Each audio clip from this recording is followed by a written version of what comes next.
কুলধারার অভিশাপ, জয়সলমেরের ভুতুড়ে রহস্য। রাজস্থানের মরুভূমির হৃদয়, সোনালী বালুর ভাঁজের মধ্যে দাঁড়িয়ে আছে এক নীরব গ্রাম, কুলধারা। একসময় জীবন আর হাসির কোলাহলে ভরা এই গ্রাম আজ শুধু ধ্বংসস্তূপ, ভাঙা ঘর আর মরিচা ধরা কুয়ার মধ্যে চাপা পড়ে আছে শতাব্দী পুরনো রহস্য। রাজস্থানের জয়সলমের থেকে মাত্র 20 কিলোমিটার দূরে এই গ্রামকে স্থানীয়রা অভিশপ্ত ভূমি বলে ডাকে। প্রায় 300 বছর আগে এখানে বাস করত সমৃদ্ধ পালিওয়াল ব্রাহ্মণ পরিবার। কৃষি, ব্যবসা আর সামাজিক ঐতিহ্যে ভরপুর ছিল কুলধারার জীবন। মরুভূমির কঠোর পরিবেশেও তারা পানির উৎস খুঁজে নিয়ে চাষাবাদ করত এবং রাজপুতানা সংস্কৃতির এক উজ্জ্বল উদাহরণ হয়ে উঠেছিল। কিন্তু এই শান্ত গ্রামে ধীরে ধীরে নেমে এল অশান্তির ছায়া। কথিত আছে, তখনকার জয়সলমেরের নিষ্ঠুর দেওয়ান সালিম সিংয়ের নজর পড়ে গ্রামের প্রধানের কিশোরী কন্যার ওপর।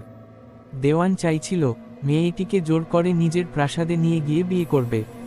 গ্রামবাসী তাকে বারবার অনুরোধ করল, কিন্তু সালিম সিংয়ের লালসা থামল না।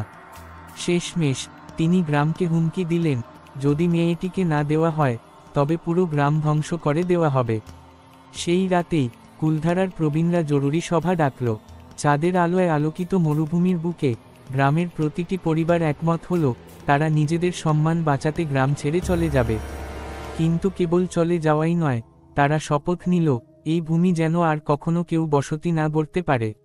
গভীর রাতে শত শত প্রদীপ নিভিয়ে সব পরিবার চুপচাপ গ্রাম ছেড়ে চলে গেল। যাওয়ার আগে তারা মন্ত্র পড়ে মাটিতে এক অদৃশ্য অভিশাপ ছড়িয়ে দিল।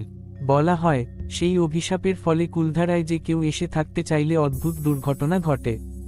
বছরের পর বছর কেটে গেছে, গ্রামটি আর কখনো জনবসতি পায়নি। শুধু শুকনো কুয়ার পাশে বালুর ঝড়ে হারিয়ে যাওয়া পায়ের ছাপার ভাঙা দেওয়ালের ফাঁক দিয়ে বয়ে যাওয়া বাতাসের শীষ এখনও শুনতে পাওয়া যায়। স্থানীয়রা বিশ্বাস করে, কুলধারার রাস্তায় মধ্যরাতে অদ্ভুত আওয়াজ শোনা যায়, পায়ের শব্দ, হাসির প্রতিধ্বনি, কিংবা হঠাৎ গলার কাছে শীতল নিঃশ্বাস। অনেক পর্যটক দাবি করেছেন, তারা এখানে অদ্ভুত ছায়ামূর্তি দেখেছেন, যা মুহূর্তের মধ্যে অদৃশ্য হয়ে যায়।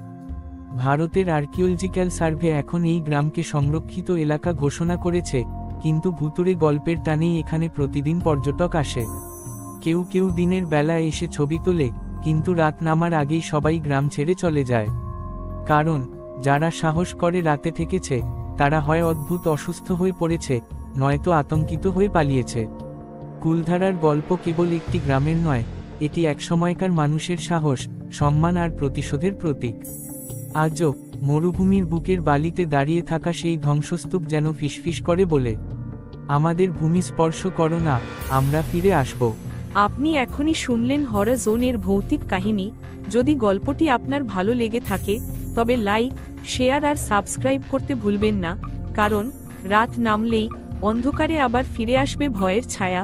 পরের গল্পে আবার দেখা হবে, হয়তো আপনার পাশেই কেউ দাঁড়িয়ে থাকবে।